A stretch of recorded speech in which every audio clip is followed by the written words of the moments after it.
launching himself around and coming around for a really nice great off the last lift right at the re-entry, end. but just lacking a little bit. A 7:07 for Tim Reyes. Once again, he needed an 8:83, so congratulations to Pancho Sullivan from Hawaii, moving through to round 4 of the Billabong Pro Mundaka, and Tim Reyes off to the bar and then packing his board bags for the long flight home to California before getting back on another airplane and taking off to Brazil in a few weeks' time. It never stops, does it, really, Dave? No, it doesn't. The Dream Tour. And the next heat up in the Dream Tour, round 3, heat 6, Australia's Tom Whitaker up against the San Clemente kid in yellow, Chris Ward. Well, whoa. Two regular foot surfers, very different backgrounds, very similar skill levels, though. Very different styles. And let's see who opens up on the first set of the heat. Wardo is holding the inside position. I think he's going to go the first wave of the set. Here he goes. He does. Well, let's see Chris Ward produce here. Boom. He had a pretty good first attack at today's conditions, and he's going haywire on this first wave of the heat, driving down the line. Series of beautifully timed floaters, and now beginning to hook, turns around off the top, driving down into the bay. A tremendous set of waves, this one. There's a solid wave outside for Tommy Whitaker, who takes off now and begins to drive down the line himself. A big... And he catches a rail coming down. Well, geez, Dave Marlin, you can't do that on a wave like that, can you? No, definitely not, especially not when your opponent, in this case Chris Ward, opens up on a beauty. A bit smaller. He took off on the first wave of the set, so but that one just opened up all the way across the point for him. Well, I'd say Wardo, he's probably into his third hour of surfing for today. He had about an hour and a half session this morning while waiting for his heat. Free surf. Yep, went out and surfed his heat against Nathan Hedge and did a very professional job of it, I thought. You know, didn't waste much energy or anything like that. Just went out, got the job done, exactly. And now he's was out very there. Unlucky to lose to Bruce Irons in the round 1 heat. Wardo could have gone easily straight through to round 3. Yep, and he's one of the quiet form surfers of this event so far. Under the radar, but definitely making himself noticed every now and then. Here, let's watch this one once again. Let's have a look at Wardo here. He's able to keep his weight forward, but in a really deceptive sort of way, Wardo. He's an interesting stylist. You can see here he's able to carry speed without any effort at all. And landing these moves with deceptive ease, but they're not easy. He's staying on a rail. He's rolling rail to rail, bouncing off the top, throwing some variety into the turn, and I think a really nice opening ride here for Chris Ward. He'll be pretty happy with that, especially when he realises, that was it. All right, yes, indeed. And in 3 seconds, cutting over to GT with our winner of the last heat, Pancho Sullivan. That's right. And just all right, Pancho and I having a bit of a conversation about the heat, so we'll just enlighten you. First of all, Pancho, congratulations. Timmy's always a threat, but you just really kept the gas on in some kind of moderately challenging conditions. Yeah, it was pretty bumpy out there. Definitely didn't feel like I surfed to completely to the level that I'm capable of, but I just thank God for this opportunity to be here and be competing and enjoying what I love doing. Hold that thought real quick. Here we go. Tommy Witch just blew the back out of him, but just didn't quite stand it up. I'm sorry to cut your thought off. Let's just make sure that one of the boys aren't coming around the corner. Okay. All right, so back into it. Yeah, so, and I apologize for cutting you off. Maintain your thought there, my brother. Yeah, the conditions were kind of tricky. There's a lot of bump in the face, so when you go up to do your turns, when you really push hard, your board tends to cavitate a little bit and slide around, so I felt like I surfed a little bit conservatively. I was just trying to put together 2 strong rides and then hope that I could, get a couple sets after that and go for broke. But just unfortunately for Timmy, he just didn't really get going till the end of that heat. But he's been having a great year. It was definitely, felt like I had to bring my A game when I saw his name in that heat. So I'm just stoked to get through. Just want to say hi to my wife and daughter at home and all my family. Thanks for the support through email, and I'm stoked to be here. Now, talk about the Dream Tour experience for you. I mean, obviously, anybody who's been following surfing for about a half a minute knows your prowess, especially on the North Shore. But, you got on the tour this year. What's your kind of overall experience that you're taking from this thing? Well, it's sort of been an up and down year emotionally. It's just an adjustment, getting used to the waiting periods, sort of waiting around for the event, trying to constantly have your body in tune and be on the right equipment. Definitely haven't had the results that I was hoping for, but since then I think I've gone back to the formula that works for me, and that's just to enjoy myself and have fun and let the results kind of unfold however they're going to. And it certainly doesn't make it any easier when you have a lovely wife and your family at home, right? No, that's the torturous part. But as I said, I thank God for the opportunity to have the freedom to surf every day. It's my passion. It's what I love doing, and this was just the next level for me to hopefully extend my career. And I'm just thankful for this opportunity to push myself and compete against all the best surfers at all these great venues. Well, you're an awesome competitor, a very humble competitor, and congratulations, Pancho. Thank you. You're into round 4. Thank you. Well done. All right, boys, back to you, Mr. Nick Carroll and David Mailman. You guys are awesome, too, by the way. Thank you very much, GT, and congratulations to Pancho Sullivan moving through to round 4. That was one heck of a heat, eh, Nick? Oh, yeah, a heck of a heat there from Pancho. He was, I thought, quite modest about his display in that heat. From up here, it looked like it was a gem, and he really kept the pace and didn't let Timmy Rose back into it for a moment. Now, a couple of guys out there right now, Chris Ward and Tommy Whitaker, and going back a couple of weeks, everyone's been gibbering about the super session that was down Friday, here. September 22nd. Crikey. We'll come back to that after this wave of Chris Ward. Well, where is Wardo? He's going off the lip and punching down the line here. And what a beautiful top turn that was.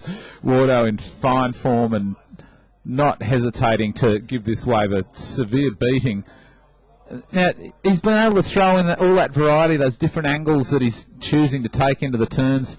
You can tell he's been out there a lot today, I think, Dave, just getting heaps and heaps of practice in and getting familiar with every kind of manoeuvre he's capable of pulling off. There wasn't any luck involved in that wave at all. It was calculated, cleverly surfed. Well, Wardo's really gotten into the whole Mundaka rhythm, be it in the water or out of the water. He's one of the guys who's spent the most time surfing during the free surfs. As soon as there's any chance to get in the surf, Wardo's been there. He's loved the wave. He's been here before, obviously, but his style really fits well here in Mundaka, and quite a few sessions at the aperitif over at the Chopos Bar as well. So Chris Ward has really fit into the rhythm of Mundaka well, and let's take a look at his second wave of this heat. Well, check him out here. First of all, lifts it up, and we've seen him do this on earlier rides here, keeping that weight forward, but in a way that doesn't interrupt the flow of the turn.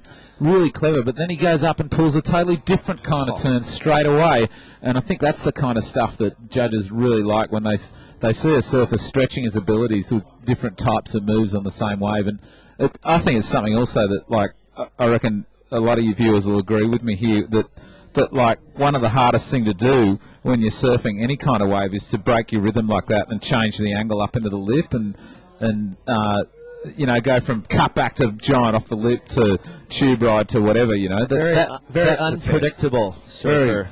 Very unpredictable, but yet at the same time everything's done smoothly and without interruption, and so it's not as if it's kind of jagged and spazzy. It's just really nice and clean. Yeah, but I think the judges enjoy watching Chris Ward surf because you really never know what he's going to do, but definitely has the... Now, his opponent, forward. Yeah. His opponent, Tommy Whitaker, that great day recently, I think Tommy Whitaker was off doing something else. I think he's going to tell us where he was exactly. He's a bit gutted about it. I hit a couple of birdies, I hit a couple of pars, and a couple of triple bogeys up in the golf course on France. Okay, so who won? Who had the lower score? You or Jake? I think I just pipped him, maybe. So I got free dinner out of it. So I missed the super session, but I got free dinner. Why didn't you come? We knew it was on, and we heard about the crowds, and it's a left. Good point. We had Mexico this year that was alright and perfect, so... No, just the crowds. I'm not good in crowds at all, I sit there and watch people get waves while I catch waves and go home with a lemon in my mouth sort of thing, so... we had fun waves in France that day, so a couple of shories, and kept on our game for that tournament, and I think Jake and I did pretty well there, so might have paid off. So Nick, Tommy Witt's a little ticked off that he chose to tee off instead of come down here and pull into some big left-hand pits, but as he said, well, we got so many great rights on his forehand down in Mexico that he didn't need to come and deal with the crowds here on the left. And it was crowded that day. I'm sure I it don't know was. if you've heard some of the stories, but there were many face-offs in the lineup and plenty of tubes ridden with two riders at the same time. One of the local boys actually dropped in on CJ Hobgood, and CJ just goes, "Oh, that's cool, I'll just kick back here in the barrel." And the other guy was in the barrel in front of him for about 5 or 6 seconds. The other guy came out, claimed, and then CJ got spit out behind him and gave it a double claim. Oh, no. Imagine how clever you would feel, eh? You very clever. That would have been just insane. And speaking of feeling clever, well, here we are. Hope everyone thinks that we're as clever as we'd love to think we are. Well, and meanwhile, back at the surf contest, let's go to some scores. A 6-0 for Wardo's first wave, a 7-6-7 for his last one. Tommy Whitaker on a 2-0 and a 1-0, looking for a combo of 13.68. So probably feeling as good right now as he felt when he found out that he missed the session of the year at Mundaka. well, mate, Wardo's definitely on fire in this heat. All the practice session of this morning's surfing that he's done has paid off, and he's been able to hold his form from his round 2 victory over Nathan Hedge this morning into this heat against Tommy Whitaker. Now, Tom's had a couple of chances to hit pretty hard. I suspect he might even have chosen the better waves so far, but he hasn't been able to turn them into something the way Wardo's been doing consistently, turning his lesser waves into big scores. Great rides. And So currently Tommy Whitaker sitting out the back with priority. We have still plenty of time, 18.5 minutes remaining. Wardo inside, second priority, just kind of fooling around on that last one, looking for little air section. And Nick, though, the tide is still rising, and the swell that's supposed to be picking up is still with us, but I'm not quite sure it's filling in as fast as the tide is rising, making conditions a little bit more difficult for the competitors, with a little bit less quantity of waves and quality suffering perhaps as well. Well, nonetheless, Chris Ward is on the inside and catches a wave here. Chris going around, bam, off the top. He's a little bit low for a second, but he managed to make it around the section and builds his speed back up again. Outside, Tom Whitaker. Well, maybe Tom will string a score together here. Oh, beautiful floater. Goes round for a big power hack. This is what we've been edge. waiting to see from Tom Whitaker. Well, Tom's been a bit like Wardo. He's been one of the quiet form surfers of this event so far. He was leading the Nixon Tube Time Award before this morning's conditions gave first Victor Rivas and then Parko the shots they needed to take it off him.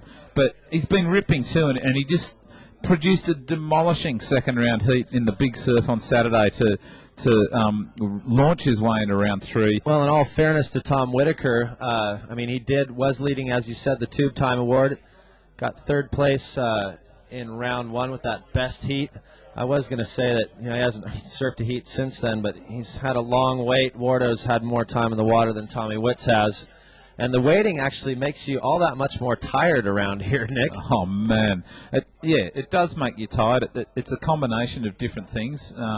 It's just the cruisy European way of things, It's easy to let it get away from you. But Wardo, I think that's part of why he's been surfing so much, and this is part of why he's in such good form, is that he's decided that the only way to get in form and the only way to keep it up is to keep surfing. Now, look at Tommy Whitaker's ride here. He started off with first 2 turns snap. were great. An insane floater. Now, this one's a money turn. Crack! See all the power and rail driving off the top of that wave there for Tom Whitaker. Another beautiful move, and he's got one of the most fluid styles on tour, Tom. And when he converts that onto the face of a wave, he produces some of the most powerful turns on tour. And he's done so on this one. A really, really nice ride. Scores will be in pretty soon for that one, and we'll see if he's managed to close the gap on Wardo a little bit. I'd say he probably would have done so. It might even be the best wave of the heat so far. Very possibly, and of course, up to that point, he only had a 2.0 and a 1.0. He's looking for a combo of 13.68 to catch up with Chris Ward, and he will have done some catching up on that one, because I think he definitely bettered his 1.0, so he'll have a 2 and whatever the ASP International Judging Panel is going to give him on that last one. It looks like some pretty solid wave scores coming in for last of red, Australia's Tom Whitaker. Well, blam, and he's got the best wave of the heat so far, indeed, a 7.77 a most interesting score. You don't often see that. The 7-7-7. No, more often we see the 7-6-7s. And it's game on again. Tommy Whitaker needing a 5.9, so more than capable of throwing down a 5.9. And we're going to go back to another video of Tommy Whitaker. Yeah, I think he's going to tell us a bit about preparing for these heats. Yeah, I don't know. The boys are pretty. A lot of the boys are computer geeks these days, and everyone hops online and does their thing. And it's one of those things that if you know it's going to be sort of the stop-start day, then you're prepared and you just do your thing. And when you're out there, you're out there, and be on your game when you're out there. But besides that, just chill out. Well, there you go, the good oil from Tommy Whitaker on how they spend their time and going online and doing their thing. What do you think they're looking at online? Bunch of computer geeks. I don't know. I think they're downloading stuff from iTunes or the other music sites out there. Oh, let's hope that's Clean living our guys on the top 45. Yeah, let's hope that's as innocent as that. I'm sure it is, Nick. You bet. And what a beautiful afternoon it is here, but boy, that tide is rising fast, and the swell, you know, Dave Mailman, it's not really There's still lines, away, but it's not getting that push that we were hoping for. No, I actually suspect it might have been pushing harder this morning as the tide was dropping, in fact. I think so. Might have been that was the peak of this particular swell. Well, and we've asked for some updates, and they just keep kind of looking at us and shrugging their shoulders and shaking their heads. No, seriously, that's swell forecasting in this part of the world. You know, you never know. The tide's coming up. There's definitely swell activity out there, but what's going to happen? Well, you just got to do it the old-fashioned way. Look out the window and see what's out there. And right now, a few little lines coming through, but not a whole lot, Nick. This is kind of a carbon copy of the last heat with our higher-ranked surfer Tim Reyes, 9th in the world. Tom Whitaker, 10th in the world. Everyone raise your hand if you knew that Tom Whitaker was 10th in the world right now. Now that's what I thought. No one. But Tom Whitaker 10th in the world. Chris Ward 27th. So both surfers obviously looking for a big result here. You never want to lose, but a little bit more important for Chris Ward as it was in the last heat for Poncho Sullivan. And it looks like there could be a little bump on the horizon here. Yeah, Nick? There's a bit of paddling going on right now. Wardo elects to go. He's up and running. He had priority, so he had the choice of waves. Comes around, smack off the top, goes for a three. I thought he was going to go for a bit of a 360 recovery off that one, but no.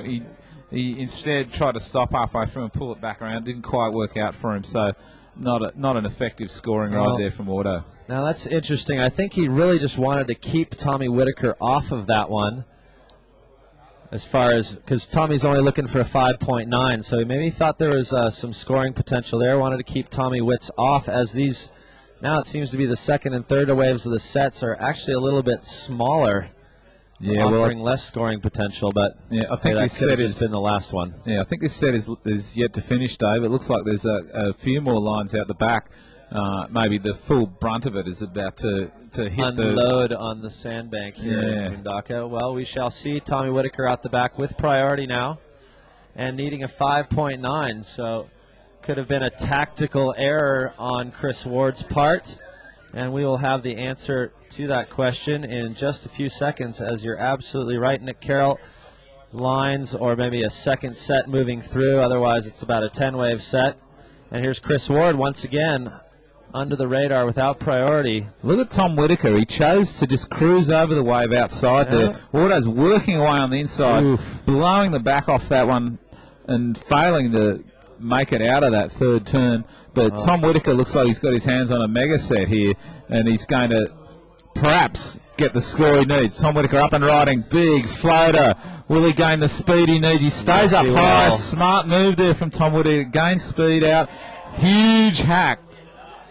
Another hack. He hangs on there. I thought he might have almost lost it, but no, and he begins to accelerate down the line. For him again on the inside here. Can he make this section? Tremendous parallel speed there coming out of that turn by Tom Whitaker. Really nice ride. Down the line surfing. Unbelievable. And looks like the wave behind it could have been another good one too. Wardo. I don't think Wardo thought that there were going to be any more waves like that in the set. No, and And I also suspect that Wardo knew that Tom Whitaker had priority, and so what chance did he have if he paddled out towards Tommy Witts? Tom was just going to get the best wave of the set, and Wardo would have been left begging. So he kind of had to try something. Didn't quite work out. Tommy Whitaker by himself out the back had the pick of the set, and we'll see a replay of that wave in just a moment. And here it is. He absolutely went to town. Remember, he only needed a 5-9 on this one. Something tells me he's just turned the situation on its head against Chris Ward. He did, and you know also here that Tom knew he needed speed to make it around this wave, and so he just kept going high, and he kept staying parallel with the lines he was drawing off the top of the wave. And then he suddenly sensed that, right, there's a bowl here. It's bowling. It's time to change it up a little bit, and just pulls it around in a big carving hack. What a beautiful turn that was there from Tommy. I think it was also the kind of turn that the judges could see and appreciate. It wasn't one of those things that they missed because it was too subtle or something. Just kept the rail in, recovered from it really nicely with another little rebound, and then he kept working away at this wave. Didn't let it get away from him. Developed the speed down the line for another really beautifully controlled floater. It's going to come up in just a second. You'll see him aiming down the line to try and beat this section. He's got his eye on that section, but he can't quite make it around the remaining foam, and he realises this at this point. He goes, okay, that's that wave done. And that wave done well enough for a 9.5. So now it's Chris Ward in the hole, needing a 9.6. So we just saw what's good enough for a 9.5 out there right now, and Wardo has got some work to do, Nick. Yeah, he has. Well, there you see a top 10 surfer just beginning to unleash a bit of power. Showing us why he is in the top 10 in the world right now. Totally, and also showing the form that I think is putting him in range of a good result here at Mundaka. It's, for sure. Got some tough opposition on the top half of the draw here. Mick Fanning, Joel Parkinson, Pancho Sullivan, who, if he wins this heat, he'll come up against in the next round. But, whichever way you cut it, the guy's in form and he's showing it right now. Yes, he is. He's definitely impressed the judges. A 9.5, one of the top 10 wave scores of the entire contest up till now. And it seems like the boys are really, all of them, kind of turning up the heat little by little, bit by bit. We saw some 9-point rides on the first day and in the first round, but now it seems like just about every heat. There they are once again, Tom Whitaker and Chris Ward. 7 minutes and 30 seconds remaining. Chris Ward in the yellow singlet, currently world number 27, needing a 9.6 to take the lead back off of world number 10, Tom Whitaker, in a commanding position in this one, especially with his last 9.5. And here's Tom Whitaker on Mundaka. Yeah, let's hear what he's got to say about Mundaka generally. It's great to be back. Obviously, Mundaka is one of the best lefts in the world, and it's only breaks a few hours a day, but when it's on, it's on. So hopefully we can get some good waves. There's a lot of history and whatnot, and it's kind of got that special vibe that a lot of places do have. And you speak to the old guys on tour like Ock and Louis and Jake Paddo, and they've always got stories from back in the day. So there's that history thing behind it, the world-class wave, the people, just the uniqueness of how it's a river outlet, and that's a freight train left. Okay, well, thanks, Tommy. And just as we were listening to Tom describe his feelings about Mundaka, we saw Wardo go for a quick wave on the outside, went to big air, didn't work out for him. He's going for another wave on the inside now. It didn't work out either.